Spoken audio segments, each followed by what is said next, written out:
The teacup was still warm, even though the woman who had been holding it was already dead. If you enjoy mysteries that unfold quietly before tightening their grip, you're exactly where you should be. Welcome to Poirot Style Mysteries. Stay with me, because what begins with something as delicate as a porcelain cup will soon unravel into something far more dangerous.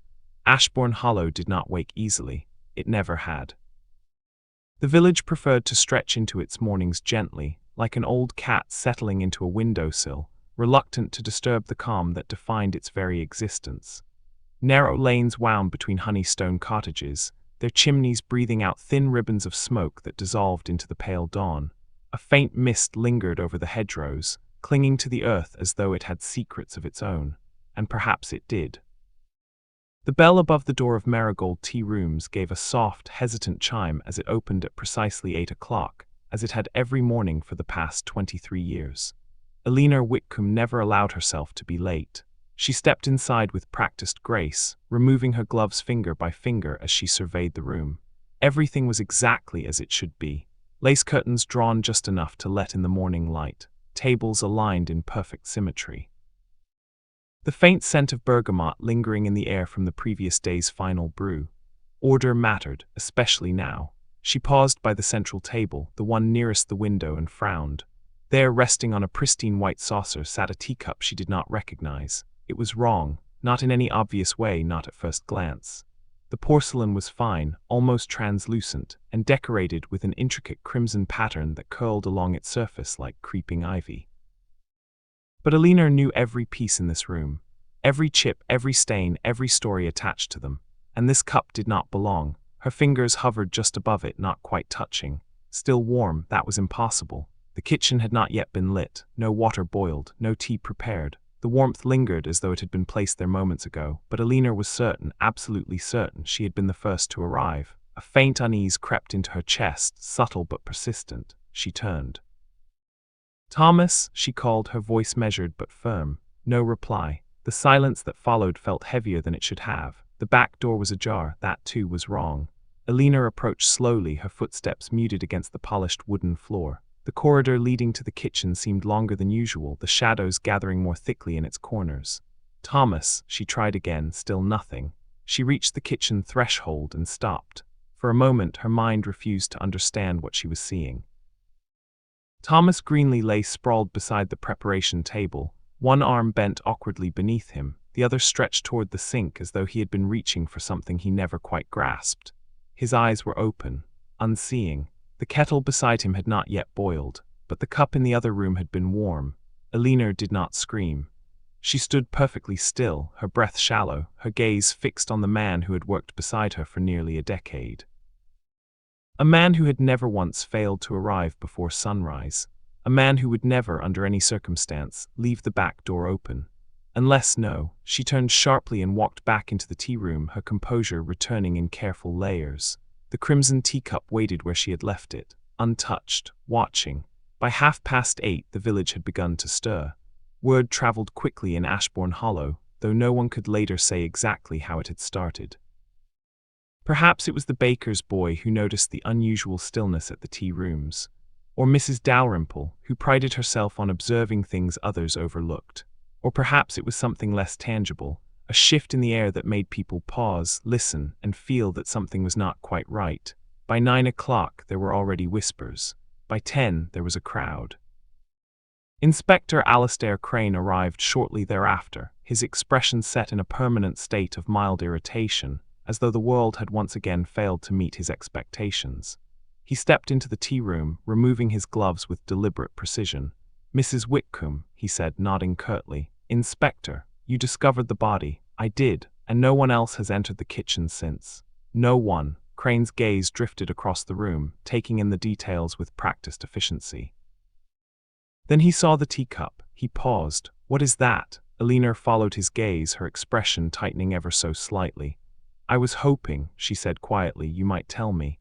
You might think this is where the explanation begins, that the inspector would examine the cup, uncover something obvious, and begin to piece together a tidy sequence of events. But that is not how this story unfolds. Not here, not in Ashbourne Hollow, because the teacup was only the beginning." Crane approached the table slowly, his eyes narrowing as he leaned closer. Has anyone touched it? He asked. No. Good. He bent slightly, studying the delicate crimson pattern. There was something almost hypnotic about it, the way the design seemed to shift depending on how the light struck it. He reached out, then hesitated. Strange, he murmured. What is? It's warm. Elinor said nothing. You noticed this? Yes, and yet no tea has been prepared. No. Crane straightened, his frown deepening. Where is Mr. Greenlee's cup? I beg your pardon. If he had been working, he would have prepared tea. Where is his cup? Elinor's gaze flickered briefly toward the kitchen. There was none. Crane looked back at the crimson teacup. One cup, he said slowly. Prepared, poured, but not consumed. A pause. For whom? Outside, the murmurs grew louder. Among those gathered was Beatrice Holloway, who claimed to know more about the village than anyone had a right to. She stood near the front, her sharp eyes fixed on the tea-room windows, her lips pressed into a thin, knowing line. Beside her stood Edmund Firth, the village solicitor, whose calm demeanor had earned him both respect and quiet suspicion over the years. Unusual, he remarked. Nothing in this village is ever as simple as it appears, Beatrice replied. Do you suppose it was an accident? Beatrice's gaze did not waver. No. Back inside, Crane had moved into the kitchen. Elinor remained in the tea-room. Alone, or so it seemed. She looked once more at the teacup. There was something about it that unsettled her, not just its presence but its insistence, as though it demanded attention, as though it had been placed there with purpose. Her eyes drifted to the window. For a fraction of a second she thought she saw movement, a figure passing just beyond the glass. She stepped closer, but there was no one there, only the faint reflection of the room behind her. And the crimson pattern of the teacup. Mrs. Whitcomb. She turned. Crane stood in the doorway, his expression altered, not alarmed, not yet, but no longer merely irritated. There's something you need to see. The kitchen felt colder now. Elinor followed him in, her gaze instinctively drawn once more to Thomas, but Crane gestured elsewhere. Here, he said, pointing to the counter. At first she saw nothing unusual, then a second saucer, empty, no cup. Just the faint circular impression where one had once rested. Elinor's breath caught. There were two, she whispered. Crane nodded slowly. Yes, he said, two. His gaze lifted to meet hers. But only one remains, and in the tea room just beyond the doorway the crimson teacup sat quietly as though it had been waiting all along. Somewhere in Ashbourne Hollow, someone knew exactly why. By the time the second teacup was mentioned, it had already vanished. If you're still here, you've already sensed it, that quiet wrongness threading through Ashbourne Hollow. Stay with me, because what disappeared may matter far more than what was left behind. Inspector Crane stood very still. It was the kind of stillness that suggested calculation rather than calm. His eyes remained fixed on the faint ring marking the place where the missing cup had once rested, as though staring long enough might force it back into existence. 2 cups, he repeated under his breath. Elinor Whitcomb did not move. Yes, you're certain. I do not miscount my own crockery, Inspector. There was no sharpness in her tone, only quiet certainty. Crane glanced once toward the tea room, where the crimson teacup sat beyond the doorway like an uninvited guest who had refused to leave. And yet, he said, we have only one. The body of Thomas Greenlee had already begun to alter the atmosphere of the room. Not physically, he lay exactly as he had been found, but something less tangible had shifted. The air seemed thicker, as though reluctant to move. Even the ticking clock above the door sounded hesitant, each second stretching slightly longer than it should. Crane crouched beside the counter. No sign of breakage, he murmured. No fragments, no disturbance. Then it was taken, Elinor said. Crane glanced up. By whom? Elinor held his gaze. That, she replied, is precisely the question. Outside, the crowd had grown. Voices overlapped in low, uneasy murmurs. Curiosity had drawn them in, but something else kept them there, something sharper, quieter, less easily named. Beatrice Holloway had not moved. She stood at the edge of the gathering, her gloved hands folded neatly before her, her attention unwavering. They're missing something, she said softly. Edmund Firth turned toward her. What makes you say that? They've been inside too long. That could mean anything. It never does. Edmund studied her for a moment. You enjoy this, he said. Beatrice's lips curved, though not quite into a smile. No, she replied, but I recognize it. Inside, Crane rose to his feet. We'll need to clear the room, he said. No one in or out until I've completed a full assessment. Elinor inclined her head. Of course. And Mrs. Whitcomb, yes, you said you arrived at 8 precisely. I did, and the cup was already there. Yes, Crane's gaze sharpened. Then someone was here before you. Elena said nothing, because she had already considered that and dismissed it. You might be tempted to settle on that idea. Someone entered early, prepared the tea, confronted Thomas. Something went wrong. Simple, almost comforting. But Ashbourne Hollow does not favor simple explanations. And neither, as you will soon see, did the Teacup. The first person Crane questioned was Beatrice Holloway.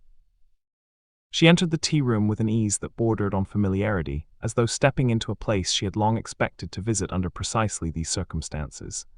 "Inspector," she said, dipping her head slightly. "Miss Holloway, you've been busy. We have a situation." "So I gathered." Crane gestured toward a chair. "Please." Beatrice sat, her eyes drifting inevitably to the crimson teacup. "Ah," she said quietly, "there it is." Crane followed her gaze. "You've seen it before." Beatrice tilted her head. "No, then why say that?" "Because," she replied, "it feels like something one recognizes, even when one shouldn't." Crane did not respond immediately.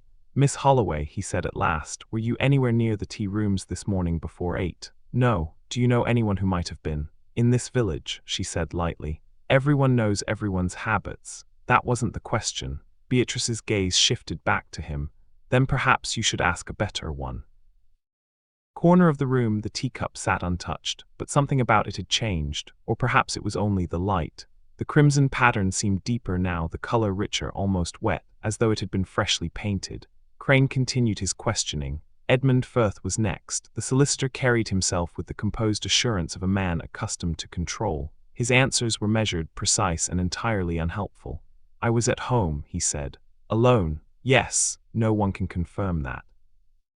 "No," Crane studied him. "You understand how that sounds."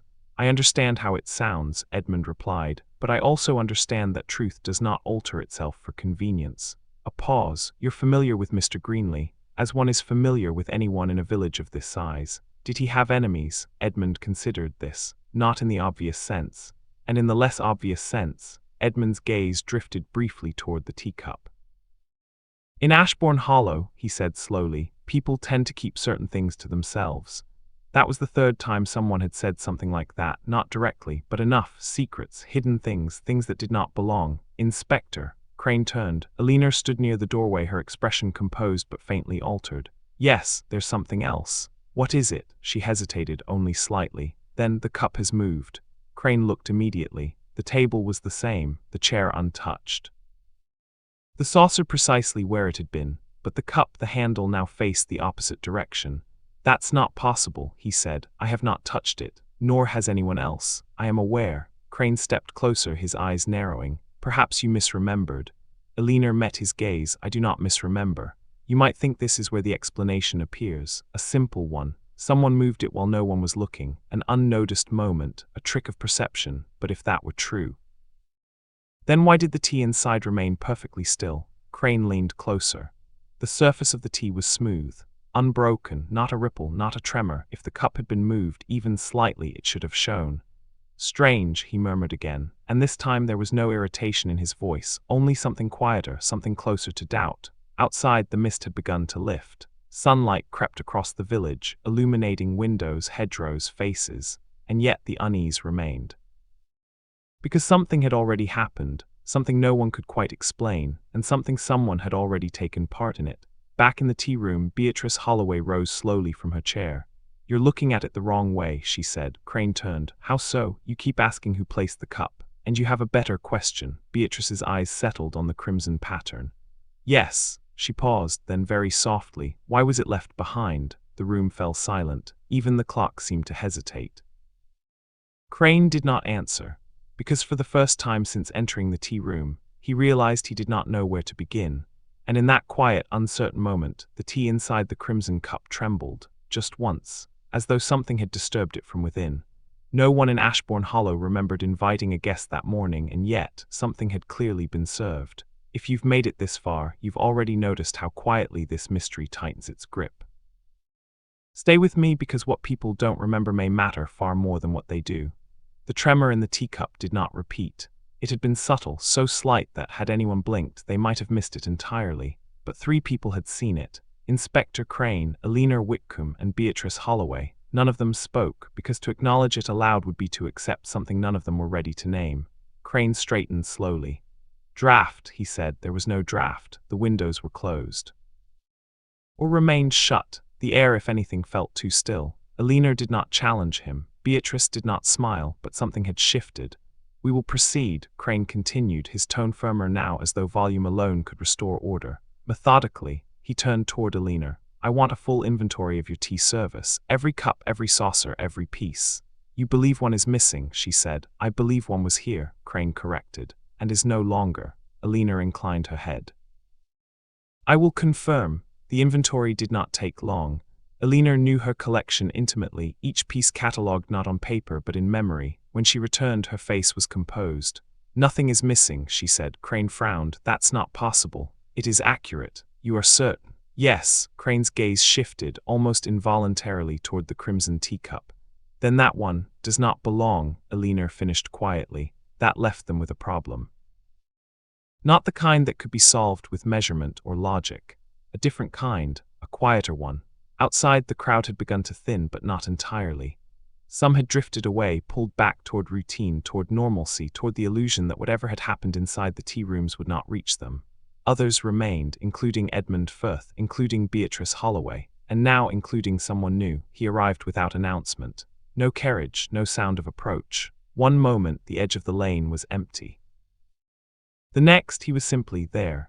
Tall, impeccably dressed, his presence carried a certain precision that did not belong to Ashbourne Hollow. His coat was dark, his posture exact, his expression one of mild, almost curious detachment.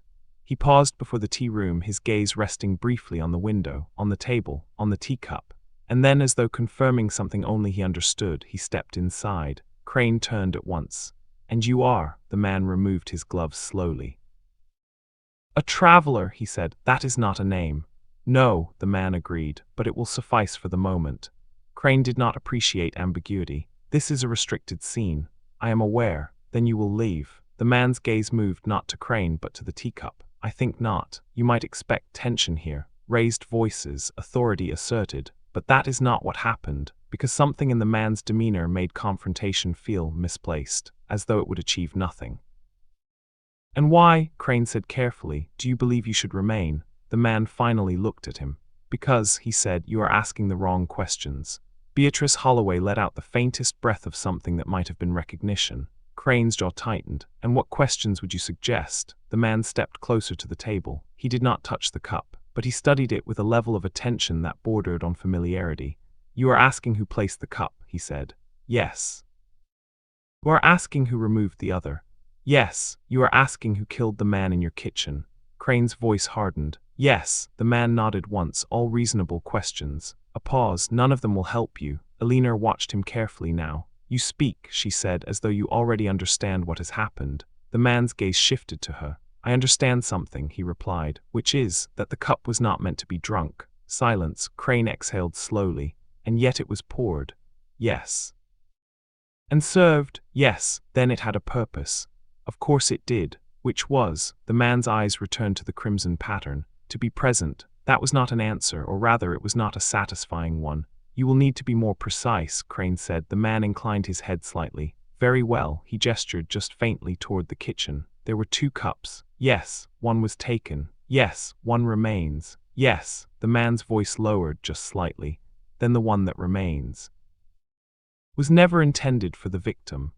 Alina felt something tighten in her chest. That would suggest, yes, the man said gently, it would, that someone else had been expected. You might think this is where clarity arrives. A second person, a meeting, an interruption. But clarity in Ashbourne Hollow rarely arrives in straight lines.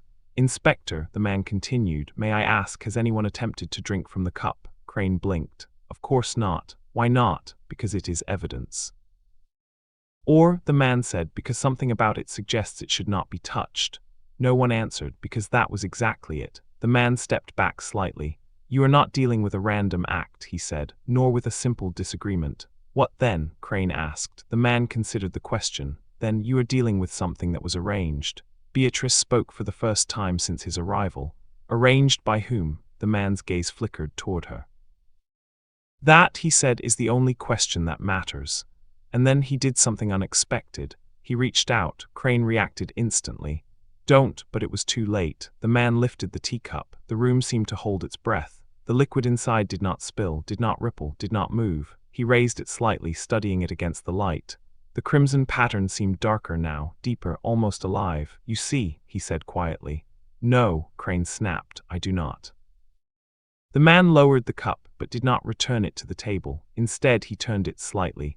Just enough, and for the first time something became visible. A mark, not part of the design, not painted, not decorative. A fingerprint pressed faintly into the porcelain, not on the handle, but along the rim. Elena inhaled sharply. "That's impossible." Crane stepped forward. "Why?" "Because no one has touched it." The man looked at them both. "Precisely." A pause. "Then whose is it?" Crane demanded. The man held the cup a moment longer. Then, very carefully, he placed it back onto the saucer. "I believe," he said softly, "it belongs to the person who never arrived." And somewhere, just beyond the quiet edges of Ashbourne Hollow, someone realized the cup had been found. The fingerprint should not have existed, and yet, by the time Inspector Crane called for it to be examined, it had already begun to fade. If you're still listening, you've likely realized something unsettling. This mystery doesn't behave the way it should. And what disappears here rarely does so by accident. Inspector Crane moved quickly now. Too quickly. The moment the fingerprint had been noticed, the room shifted from quiet unease into something sharper, more urgent. He summoned his constable, ordered the area sealed more tightly, and instructed that nothing, absolutely nothing, was to be touched again. And yet something already had. "Cloth," Crane said, carefully, "I want that print preserved." The constable hesitated. "Sir, yes, it's not as clear as it was." Crane turned sharply. "What do you mean?" The man swallowed. "I mean it's fading." Elena Whitcomb stepped closer, her composure tightening ever so slightly. "That's not possible." Crane didn't answer, because he could see it now. Where once the faint outline of a fingertip had pressed against the porcelain, there was now only a blurred suggestion of contact. The ridges, the delicate, identifying lines, were dissolving, as though the cup itself had decided it no longer wished to remember. "Lift it," Crane said. The constable obeyed. Gloves, careful grip, minimal disturbance. The cup was raised again. This time the tea did ripple, only slightly, but enough, the room seemed to notice. "Strange," murmured the traveler. Crane shot him a look. "You will refrain from commentary unless asked." The man inclined his head politely. "Of course." But his eyes did not leave the cup. "Set it down," Crane ordered. The constable complied. The cup returned to its place. The surface of the tea stilled once more. Elena folded her hands together. "There is something wrong with it." Crane exhaled slowly. "Yes," he said, "there is." But what outside? The village had begun to reorganize itself around the event. Shops reopened, but conversations remained hushed. Doors stayed ajar, but eyes lingered on the street. Windows framed still figures pretending not to watch. Ashbourne Hollow had not panicked, it had tightened. Beatrice Holloway stood slightly apart now, no longer at the front of the gathering. She had moved back, not out of fear, but to observe. Her gaze drifted across the faces around her, lingering, measuring, remembering, and then it stopped. "Curious," she murmured. Edmund Firth followed her line of sight. "Who?" Beatrice did not answer immediately, because she was not entirely certain. A man stood near the far edge of the lane, not speaking, not moving, simply present. "That one," she said quietly. Edmund squinted. "I don't recognize him." "No," Beatrice replied. "Nor do I." That in Ashbourne Hollow was unusual. Inside the tea room, the traveler had stepped away from the table, not far but enough to shift the space. Inspector Crane noticed. "You've seen something like this before," he said. It was not a question. The man considered him. "Something similar. And it did not end cleanly." Crane's jaw tightened. "I'm not interested in riddles." "Then you may find this investigation disappointing." Eleanor's voice cut in, calm but firm. "If you know something, you will say it." The man turned toward her. For a moment, just a moment, his expression softened. "You run this place with precision," he said. "I do. You notice what does not belong." "Yes." "Then tell me, Mrs. Whitcomb." He gestured lightly toward the cup. "What does it feel like?" The question lingered. Not logical, not procedural, but not entirely meaningless either.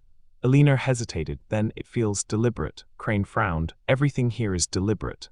"No," she said, "this is different." "How?" She searched for the word, then found it. "It feels placed." The traveler nodded once. "Yes." Crane rubbed his temple. "We are not dealing with feelings, we are dealing with facts." "Are we?" the man asked quietly. Crane did not respond, because the facts were not behaving. "Inspector," the constable again. "What is it now?" "There's someone asking to come in." "No one comes in." He says he must. Everyone says that. He gave a name. Crane sighed. And that name is, the constable hesitated. Margaret Greenley. Elena stiffened. Crane turned sharply. Relation, wife, sir. The room shifted again. Let her in, Crane said. Margaret Greenley entered without hesitation. She was not what one might expect. There was no visible grief, no trembling. No collapse. Her posture was upright, her gaze steady, controlled. Mrs. Greenley, Crane said. My husband is dead, she replied, not a question. Yes, she nodded once. I see. Elena watched her closely. Something about the woman's composure felt familiar, not comforting, but practiced. I will need to ask you some questions, Crane began. You will, Margaret agreed. Her eyes drifted inevitably to the teacup, and for the first time someone reacted. It was subtle, barely there, but unmistakable. Recognition. Crane saw it. So, he said slowly, you've seen it before. Margaret did not answer immediately. Her gaze remained fixed on the crimson pattern. Then, no, it was a lie. You might think this is where the truth begins to surface, where pressure reveals cracks, but Margaret Greenley was not a woman who cracked easily. Where were you this morning? Crane asked. At home. Alone. Yes. No one can confirm that. No. Crane glanced briefly at Edmund Firth, who had re-entered quietly. Another unconfirmed alibi. Did your husband have any reason to meet someone early this morning? No, none at all, no. Her answers were precise, too precise. And yet, Crane said, 2 cups were prepared. Margaret's gaze flickered, just once. That would suggest, he continued, that your husband was expecting someone. Margaret finally looked at him. My husband, she said carefully, was not a man who entertained surprises. The traveler spoke again, softly, almost gently, and yet he was surprised. Margaret turned toward him. Their eyes met, and something passed between them, not recognition, not quite, but something close. You, she said, the word hung in the air. Crane looked between them. You know each other. Margaret did not answer. The traveler did. No, he said, but we are now involved in the same matter. That was not helpful. Margaret's gaze returned to the cup. It shouldn't be here, she said. Elena's voice was quiet. We've established that. Margaret shook her head. No, she said, you haven't. She stepped closer, closer than anyone else had dared. Crane tensed. Mrs. Greenley, but she did not stop. She reached out and touched the cup. Nothing happened, no tremor, no shift, no sound, and yet everything changed. Because when her fingers brushed the porcelain, the crimson pattern darkened, instantly. Like ink sinking deeper into paper, Elena stepped back. Crane stared. The constable forgot to breathe. And Margaret closed her eyes just for a moment, then opened them. It remembers, she said softly. Crane's voice came out sharper than intended. What does? Margaret looked at him, then at the cup. Then, very slowly, she said the one thing no one in Ashbourne Hollow had yet been willing to say. It remembers who it was meant for. And for the first time, the question was no longer who had taken the missing cup, but who had been meant to drink from it. The moment Margaret Greenley touched the cup, the lie she had carried into the room began to fracture. If you're still here, then you felt it too, that shift, subtle but undeniable. The mystery is no longer about what happened, but about what was meant to happen. Stay with me, because this is where the past begins to speak. Margaret did not remove her hand immediately. Her fingers rested lightly against the porcelain, as though testing whether it might reject her. But the cup did not resist, it accepted. Crane stepped forward. Take your hand off it. Margaret did not look at him. Why? She asked quietly. Because it's evidence. No, she said, it's something else. That word lingered, something else. The traveler watched her closely now, not with curiosity, with recognition. Mrs. Greenley, he said, you understand what this is. Margaret's gaze lifted. For a moment it seemed she might deny it again, but something had changed. The composure she carried was still there, but thinner now, less certain. I understand enough, she said, then you know why it's here. Margaret hesitated, and in that hesitation the room leaned closer. You should not have touched it, she said finally. Crane frowned. That's not an answer. It is the only one you're going to get. Elena's voice entered softly. You recognized it. Margaret turned toward her. No, you did.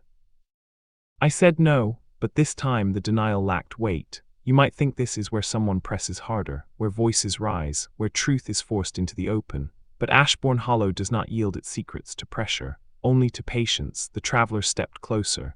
May I ask you something, Mrs. Greenley? Margaret did not answer. I will ask it anyway. A pause. When was the last time your husband received a letter? That landed, not loudly, but precisely. Margaret's fingers tightened slightly on the edge of the saucer. He receives letters frequently. Not like this one. Crane's attention sharpened. What letter? Margaret exhaled slowly. You're assuming something. I am, the traveler said, and I am rarely careless in doing so. Silence stretched, then Margaret withdrew her hand. The crimson pattern remained darkened. There was a letter, she said. Crane moved immediately. Where is it? Gone. Gone how? It was not there this morning. Telling me your husband received a letter that has now disappeared. Yes, and you didn't think to mention this. I didn't think it was relevant. Crane let out a short, humorless breath. Of course you didn't. The traveler's voice was quieter. What did it say? Margaret looked at him. Really looked this time, and for the first time there was something like unease in her eyes. It wasn't addressed to me, she said. That was not the question. A pause, then, it asked him to meet someone. Crane nodded once. Where? Margaret's gaze flickered just briefly toward the teacup. Here. The words settled into the room like dust. Eleanor's hands tightened. This morning, yes. At what time? Before opening. Crane's voice sharpened. And you didn't think this mattered. Margaret's composure returned, but it was colder now. I thought, she said, it was none of my concern. That too was a lie, but a different kind. The traveler tilted his head slightly. Did the letter mention tea? Margaret hesitated. Yes, Crane exhaled. So your husband was invited here early for tea by someone unknown.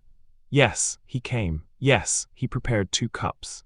Yes, and now he's dead. Margaret said nothing. Convenient, Crane muttered, but the traveler was not listening to him. His attention remained on Margaret. What else did the letter say? He asked. Margaret shook her head. That was all. It was. You can feel it, can't you? That space between what's said and what's withheld.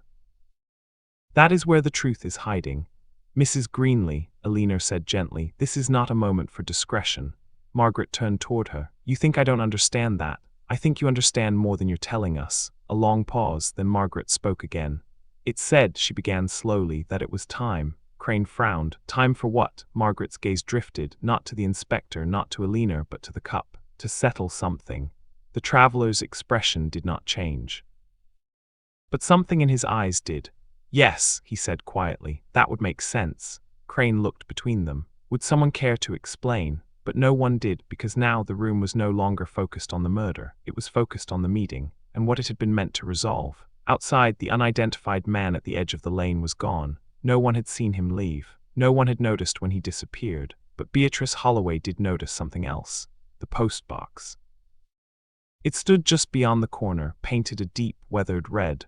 Unremarkable, ordinary. Except the collection had not yet been made, and yet the slot was open. Beatrice stepped closer. Slowly, carefully, inside there was only one envelope, unsealed, and addressed in a careful, deliberate hand. To Marigold Tea Rooms. She did not touch it. Not yet. Back inside, Crane's patience was thinning. You're telling me, he said, that your husband received a letter inviting him to a private meeting. Involving tea at the exact location where he is now dead, and you considered this irrelevant. Margaret met his gaze. I considered it inevitable. That stopped him. What does that mean? Margaret did not answer. The traveler did. It means, he said softly, that this was not the beginning. Silence, it was the continuation. Eleanor felt the room tilt, not physically, but perceptibly. Continuation of what? Crane demanded. The traveler looked at the cup, then at Margaret. Then at Eleanor. Something, he said, that has happened before. And in that moment, the mystery shifted again. Because if this had happened before, then someone in Ashbourne Hollow already knew how it would end. The most unsettling thing about the letter was not that it invited Thomas Greenley to his death, but that someone in Ashbourne Hollow had seen a letter like it before. If you're still listening, then you've already sensed it. This is no longer a single crime. Stay with me, because what happened once may be happening again. Beatrice Holloway did not rush. She stood before the postbox, the envelope still inside, as though aware that haste might disturb something fragile. The village around her continued its quiet murmur, but it felt distant now, muted like sound heard through water. She reached in. Carefully, the envelope slid free without resistance. It was heavier than expected. No stamp, no seal, only the address, Marigold Tea Rooms. The handwriting was precise, deliberate, unmistakably practiced. Beatrice turned it over. Blank, no sender, no mark, nothing to suggest where it had come from or who had written it. Miss Holloway, she turned. Edmund Firth stood a few steps behind her. You found something. Beatrice did not answer immediately. Instead, she studied the envelope again. Yes, she said at last, I believe I have. Inside the tea room, the air had grown heavier, not warmer, not colder, just denser. As though the space itself was resisting what it was being asked to contain, Crane paced once across the floor, then stopped.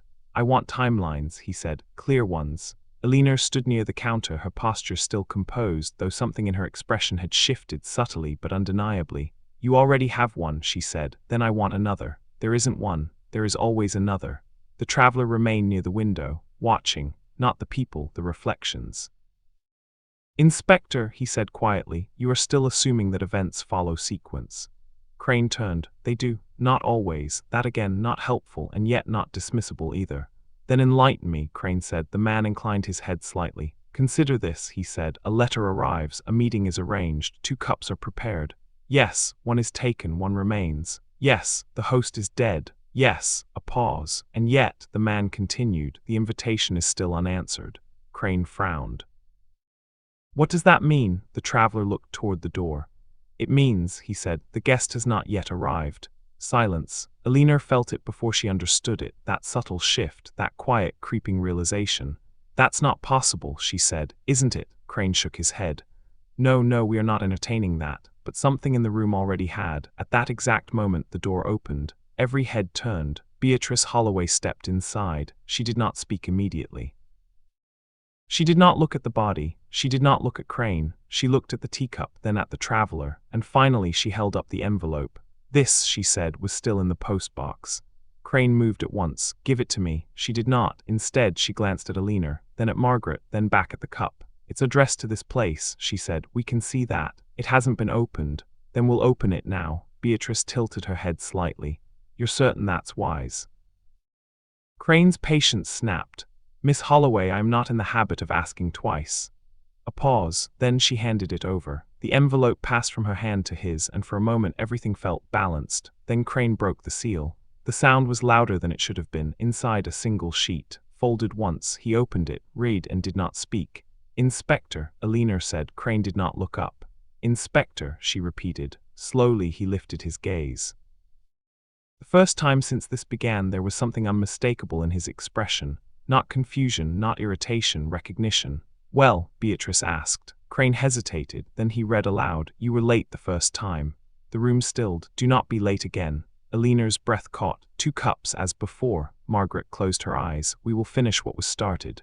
Silence. Crane lowered the paper. "That's it," he said, but it was, because the final line he had not yet read. "Inspector," the traveler said quietly, "there's more." Crane's fingers tightened slightly on the page. Yes, there was. He looked down again, and read, "For Alina Whitcomb." The world did not stop, the clock did not pause, the village did not fall silent, but inside the tea room everything shifted. Alina did not move, she did not speak. She simply stood there, as though something she had long kept buried had just been called back to the surface. "You said," Crane began slowly, "this had nothing to do with you." Alina's voice, when it came, was very quiet. "I was wrong. You might think this is where answers begin to emerge, where the past is explained, where the threads start to align. But no, this is where the mystery deepens, because now it was no longer about Thomas Greenlee. It was no longer about a missing cup. It was no longer even about the letter. It was about Alina Whitcomb, and something she had hoped would never return. The traveler watched her carefully. "Mrs. Whitcomb," he said, "when was the first time?" Alina looked at him, and for the first time since we met her there was something unmistakable in her expression. Not fear, something worse, memory. "It wasn't here," she said. A pause. "It was 15 years ago." And somewhere deep within Ashbourne Hollow, something that had been waiting quietly finally began to stir. 15 years ago, someone sat at a table very much like this one, and did not finish their tea. If you're still listening, then you already understand. This was never just about today. Stay with me, because the past in Ashbourne Hollow does not stay buried. It waits. Alina Whitcomb did not sit down. She remained standing, one hand resting lightly against the back of a chair, as though anchoring herself to something solid while everything else shifted. 15 years. She had not spoken of it in all that time, not to anyone. Inspector Crane watched her carefully. "This meeting," he said, "you're going to explain it." Alina did not answer immediately. Her gaze drifted, not to the teacup, but to the window where the light had shifted just enough to cast a faint reflection of the room back onto itself. For a moment it felt as though she were looking at something else, something that no longer existed. "It wasn't here," she said again, more steadily now. Where then? Crane asked. A house, she replied. At the edge of the village, Beatrice spoke quietly. The Harrow Vale house. Eleanor's eyes flickered toward her. You remember it? Beatrice gave a small, almost absent nod. I remember that it was closed. It is now, Eleanor said. The traveler's voice came gently, but it wasn't then. Eleanor exhaled slowly. No, the room leaned into her silence. It belonged to a man named Arthur Vale, she continued. He had only recently come to the village, no family, no history anyone could verify. But he had money enough to make questions feel impolite. Edmund Firth shifted slightly. I recall him, he said, briefly. Eleanor nodded. He did not stay long. Clearly, Crane said, but Eleanor's expression did not change. He invited 4 people, she said. That caught. 4, Crane repeated. Yes, a pause. Myself, Eleanor said. Her voice remained steady, but only just. Thomas Greenley, she added. Margaret's gaze sharpened. Edmund Firth. Edmund inhaled quietly. And 1 other. Silence. Crane's eyes narrowed. Who? Eleanor did not answer because someone else already had. The one who didn't leave, Beatrice said softly. Eleanor closed her eyes just for a moment. Yes, Crane's voice lowered. What happened in that house? Eleanor opened her eyes again. We were invited, she said, to settle a matter. The same words. The traveler did not move. What matter? Crane pressed. Eleanor shook her head. He never said, not clearly, only that we were all connected to it. And were you? Eleanor hesitated. Yes, that was the first true answer. The room shifted again. There was tea, she continued, prepared before we arrived, 4 cups. Crane's gaze flicked instantly to the table behind him, to the crimson cup. 4, he repeated. Yes, and we sat. Her voice lowered slightly. And we waited. For what? Eleanor's gaze drifted again. For him to explain why we were there. Did he? No. A pause. He never got the chance. Crane stepped forward. Why not? Eleanor met his gaze. Because one of the cups had already been taken. Silence, not metaphorically, not figuratively. Something in the room stopped. What do you mean? Crane asked. Eleanor's voice was quieter now. I mean that when we sat down there were only 3 cups on the table. The traveler's eyes narrowed slightly. Which one was missing? He asked. Eleanor swallowed. The one meant for Arthur Vale. Crane frowned. He invited you, prepared tea, and then his own cup was gone. Yes. That makes no sense. No, Eleanor agreed. It didn't. And what happened next? Eleanor hesitated, then he tried to leave. Why? Because he realized something had already begun. Crane's voice tightened. What had? Eleanor's gaze returned to the present, to the tea room, to the cup. This, she said, a long pause, and then, Crane pressed. Eleanor's voice dropped. He collapsed. Margaret's breath caught. Just like Thomas, she said. Eleanor nodded. Yes. Crane looked between them. And the others? He asked. Eleanor's expression shifted again. Edmund left, she said. Edmund stiffened. You did, Eleanor said, not unkindly. Beatrice watched him. And the 4th? Crane asked. Eleanor did not answer, because Beatrice did. They stayed, she said. The traveler's gaze moved to her. You remember more than you've said, he observed. Beatrice smiled faintly. I always do. Crane turned sharply. Who was the 4th person? Beatrice's eyes moved slowly from Eleanor to Margaret to the teacup. Then she said the name no one had spoken. Margaret Greenley. The silence that followed was absolute. Margaret did not deny it. She did not move. She simply stood there as though the past had just caught up with her. Crane's voice was low. You were there. Margaret's gaze did not shift. Yes, and you didn't think that was relevant. Margaret's lips curved slightly. I didn't think you would understand it. The traveler stepped closer. Then help us, he said. Margaret looked at him. And something in her expression changed. Recognition, not of the man, of the situation. You already know, she said. Not yet, he replied. Then you're not as clever as you think. A pause, then Margaret turned toward the teacup. It's happening again, she said. Eleanor's voice was barely audible. Yes, Crane looked between them. What is happening again? Margaret answered. The one who is meant to drink, she stepped closer, doesn't get the chance. And in that moment, every eye in the room shifted, not to the body, not to the letter, but to the untouched cup. Because this time, no one knew who it was meant for. The most dangerous thing about a pattern is not that it repeats, but that it waits for the right moment to complete itself. If you're still here, then you already feel it, the sense that something unfinished is circling back. Stay with me, because someone in this room was not supposed to survive the first time. No one spoke for several seconds. Not because they had nothing to say, but because each of them was quietly asking the same question. If one cup was meant to be taken, then who was meant to take it? Inspector Crane broke the silence. This is enough, he said sharply. We are not dealing with folklore or superstition. A man is dead. Another event 15 years ago may be connected, but we will proceed with facts. No one challenged him, but no one agreed either. Let us be clear, he continued. 4 people were present at that house. He gestured. Eleanor Whitcomb. She said nothing. Thomas Greenley. Margaret's jaw tightened slightly. Edmund Firth. Edmund looked away, and Margaret Greenley. Crane paused. 1 man dies, 1 cup missing, 3 leave. The traveler spoke quietly. 4 arrived. Crane nodded impatiently. Yes, and only 3 left, the man added. Crane stopped. That's what I said. The traveler tilted his head slightly. No, he said. You said 1 died. A pause. You assumed it was Arthur Vale. The room shifted. Crane frowned. Wasn't it? Eleanor did not answer. Margaret did not move. Edmund's composure cracked just slightly, and Beatrice smiled. That, she said softly, is where it becomes interesting. Crane turned sharply. What do you mean? Beatrice folded her hands. You've been told a version of events, she said, a neat one, convenient. I don't deal in convenience. No, she agreed. You deal in conclusions. Crane's voice hardened. Then correct it. Beatrice's gaze drifted to Eleanor. Go on, she said. Eleanor exhaled slowly. He didn't die immediately, she said. Crane frowned. Arthur Vale. Yes. Then what? He stood, Eleanor continued. After collapsing, briefly. The traveler's eyes narrowed. And then, he asked. Eleanor hesitated. Then he said something. Crane leaned forward. What? Eleanor's voice dropped. He said, you're late. Silence, the same words from the letter. Crane's mind moved quickly now. That doesn't make sense, he said. If he invited you, he wasn't speaking to us, Margaret said. Every eye turned. He was looking past us, she continued. Toward the door. The traveler's voice was quiet, as though someone had just arrived. Margaret nodded. Yes, Crane frowned, but no one did. Beatrice tilted her head. Didn't they? Crane turned sharply. You're suggesting what? That someone else was there. Beatrice's expression didn't change. I'm suggesting, she said, that someone arrived too late to be seen. That landed and stayed because it didn't sound impossible. It sounded worse than that. It sounded plausible. Who? Crane demanded. No one answered, because no one knew, or perhaps because someone did. The traveler stepped closer to the table again.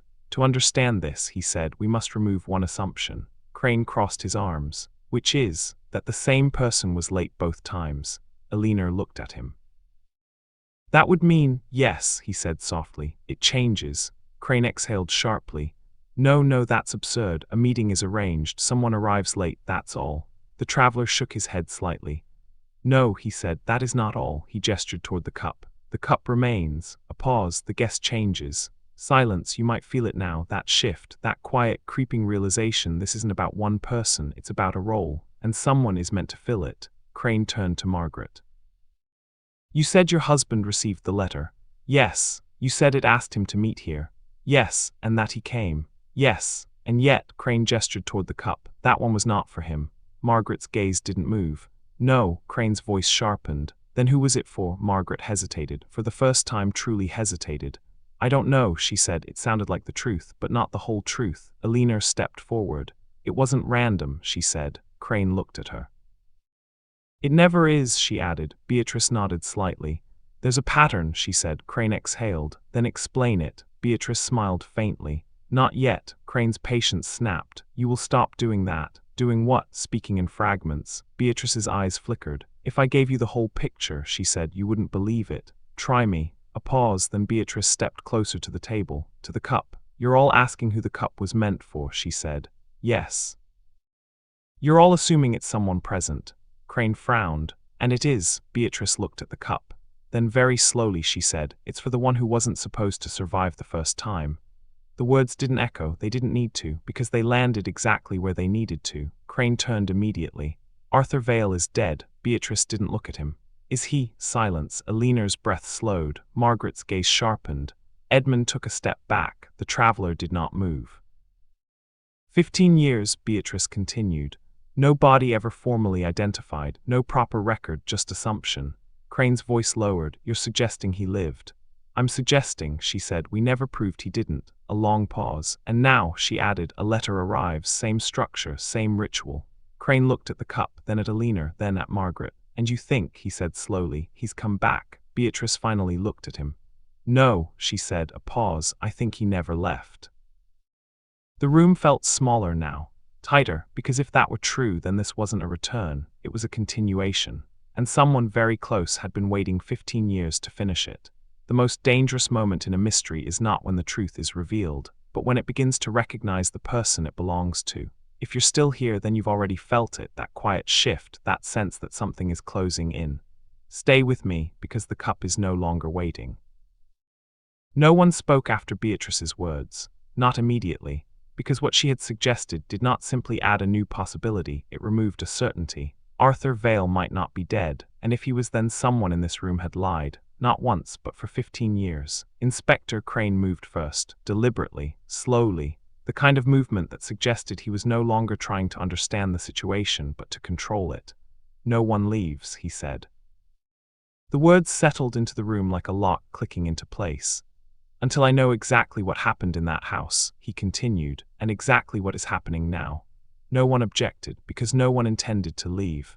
Eleanor Whitcomb stood very still, but her mind had begun to move, not forward, backward. 15 years, a table, 4 cups, one missing, a man collapsing, and those words, "You're late." She had accepted it then as confusion, delirium, a dying man's mistake. Now it sounded like recognition, and that changed everything.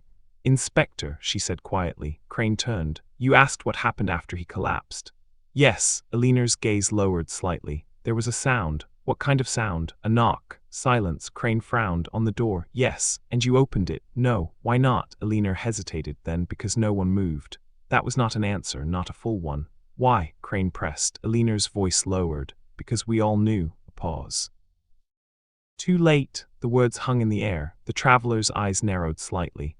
"And yet," he said, "someone was on the other side of that door." Eleanor nodded. "Yes." Crane's tone sharpened. "And you didn't open it?" "No." "Why?" Eleanor looked at him. "Because whoever was there was not meant to be seen." "That was worse, much worse." "Then what happened?" Crane demanded. Eleanor exhaled slowly. The knocking stopped. A pause. And then her voice dropped. The front door opened. Crane stared at her.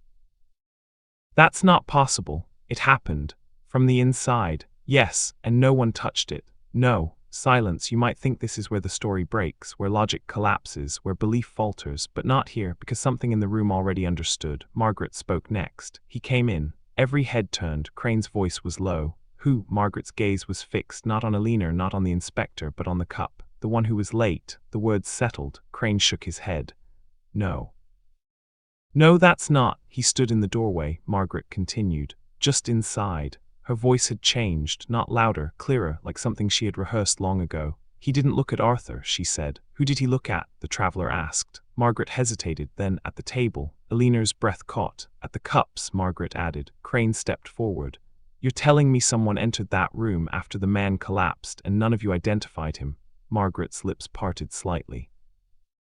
"We couldn't." "Why not?" Because he didn't have a face." Silence, not disbelief, something deeper. The kind of silence that follows something that should not exist. Crane let out a sharp breath. "That's enough." "No," the traveler said quietly. "It is." Crane turned. "You expect me to accept that?" "I expect you to consider that something occurred which you cannot yet explain." Crane shook his head. "No, people lie, they misremember, they protect themselves." The traveler nodded. "Yes." A pause. "And sometimes," he added, "they survive something they were not meant to." That landed, because now the question had changed again. Not who killed Thomas, not who sent the letter, but who had been spared, and why. The room tightened. Crane turned sharply toward Edmund Firth. "You left early," he said. Edmund stiffened. "Yes." "Before or after this figure appeared?" Edmund hesitated. "After." Crane stepped closer. "And you didn't report any of this?" "No." "Why?" Edmund's composure faltered. "Because it didn't make sense." "That's not a reason. It is when no one would believe it." Crane turned to Eleanor. "You stayed?" "Yes." "And Margaret?" "Yes." "And this person came in?" "Yes." "And then what?" Eleanor's voice dropped. "He walked to the table." The room seemed to lean in. "He looked at the cups," she continued. A pause, and then her voice nearly disappeared. "He took one." Silence. "The missing cup, the one that was never found." Crane's pulse quickened. "Which one?" he asked. Eleanor's eyes lifted. "The one that had been missing." Crane froze. "That doesn't make any sense." "No," she said softly, "it didn't then either." The traveler stepped forward, and after he took it, Eleanor's gaze returned to the present, to this room, to the cup, to now he left. And Arthur Vale, Elena closed her eyes briefly. He died. The room fell still again, but this time it was different, because now the pattern was complete, almost. The traveler turned slowly toward the crimson teacup. There is only one question left, he said. Crane exhaled. And that is, the man's gaze sharpened. Why this one remained. Silence. Margaret stepped closer, too close, her eyes fixed on the cup. It wasn't chosen, she said. Crane frowned. What? It wasn't left behind, she continued. A pause. It was waiting. The room seemed to contract, because suddenly the cup was no longer evidence. It was something else, something unfinished. And then, without warning, the tea inside it moved. Not a ripple, not a tremor. It rose, just slightly, as though something unseen had disturbed it or reached for it. Elena stepped back. Crane froze. The constable dropped his pen. And Margaret did not move, because she already understood. It's choosing, she said. And for the first time, everyone in the room realized the meeting was not over. The final moment in a mystery is not when the truth is spoken, but when someone realizes it was always meant for them.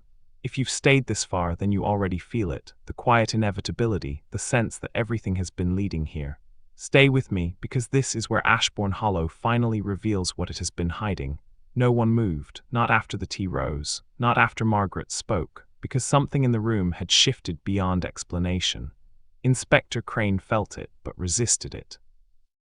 There is a rational explanation, he said, though his voice no longer carried the certainty it once had. No one answered, because no one believed him. The traveler stepped forward, not hurried, not hesitant, but precise. This was never about the past repeating, he said quietly. Crane turned. Then what is it about? The man's gaze rested on the cup. Completion. The words settled heavily. Elena Whitcomb felt something inside her finally align, not comfortably, but clearly. Yes, she said.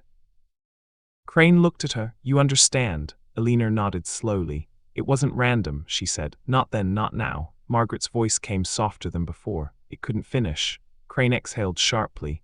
Finish what? Elena's eyes did not leave the cup. The selection. Silence. The traveler inclined his head slightly. 4 were invited, he said. Elena continued. 1 was meant to be taken. Margaret added, but the wrong one was. Crane's mind raced. You're saying Arthur Vale wasn't the intended victim?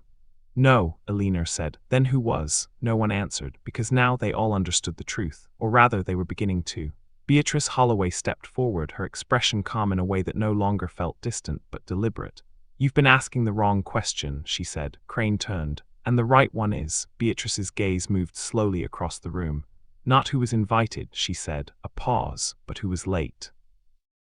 The words echoed faintly. Crane looked at each of them.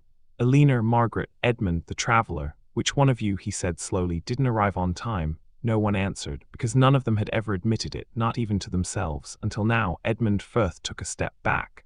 I arrived after the others, he said. All eyes turned. I was delayed, he continued, by only a few minutes. Elena's breath stilled. Margaret's gaze sharpened. Beatrice did not look surprised. The traveler watched him carefully. And when you entered, he said, what did you see? Edmund swallowed. The cups, he said. 3 of them. Crane's voice lowered. And the 4th? Edmund shook his head. It wasn't there. Silence. The pattern locked into place. Elena whispered, you were late. Edmund's face drained of color. No. Margaret stepped closer. You were. Beatrice nodded once. That's why it couldn't choose. Crane frowned. What are you saying? The traveler spoke gently. It chose before all 4 had arrived. A pause, and so it chose wrong. Crane looked at Edmund, and now, no one needed to answer because the answer was already there. Waiting, Edmund's gaze slowly shifted to the cup. No, he said, his voice was barely audible. No. The tea inside the cup moved again. This time it did not settle. It rose, higher, as though responding, as though recognizing. Edmund stepped back. I won't touch it. No one asked him to, because that was never the point. Elena's voice came softly. It doesn't need you to. The traveler added, it only needs to know. Crane's voice was strained now. Know what? Beatrice answered, that he's here. Silence. The cup trembled, not violently, but with purpose, and then it turned slightly, its handle shifting until it faced Edmund. He froze. No, he whispered. Margaret closed her eyes. Elena did not move. Crane stared. The traveler remained still, because now the mystery was no longer unfolding. It was concluding. You were meant to drink, Elena said quietly. Edmund shook his head. I didn't know. That doesn't matter. I didn't know, he repeated. The traveler's voice was calm. It never does. A long pause, then Edmund's hand moved, not willingly, not consciously, but steadily, toward the cup. Crane stepped forward. Stop, but he didn't, because something stronger than instruction, stronger than logic, stronger than fear had already taken hold. His fingers touched the porcelain. Crimson pattern deepened instantly, just as it had with Margaret, but this time it spread across the surface, into the tea dark, alive. Edmund's breath caught. No, but the cup was already lifting, not by force but by completion. He brought it to his lips. The room held its breath, and then he drank. Silence, absolute. The cup lowered, the tea was gone. Edmund stood still for 1 second, 2, then he exhaled and collapsed. No struggle, no sound, just stillness, the same as before. 15 years apart, finally aligned. Inspector Crane did not move, because for the first time he had no explanation. Elinor closed her eyes, Margaret turned away, Beatrice watched, and the traveler stepped forward. He lifted the cup. This time it was cold, empty, finished. He placed it back on the table, exactly where it had begun. It's done, he said quietly, and for the first time since this began the room felt still, not heavy, not tense, just still. Outside, Ashbourne Hollow continued as it always had. Quiet, orderly, unchanged. But inside the Marigold tea rooms, something that had waited 15 years had finally been resolved. And yet, as the traveler turned to leave, his gaze paused, just briefly, on the empty saucer beside it, the one that had once held the missing cup, and for a moment his expression shifted. Not confusion, not fear, something else, something quieter, because even now one question remained. Where had the other cup gone? And more importantly, who had taken it?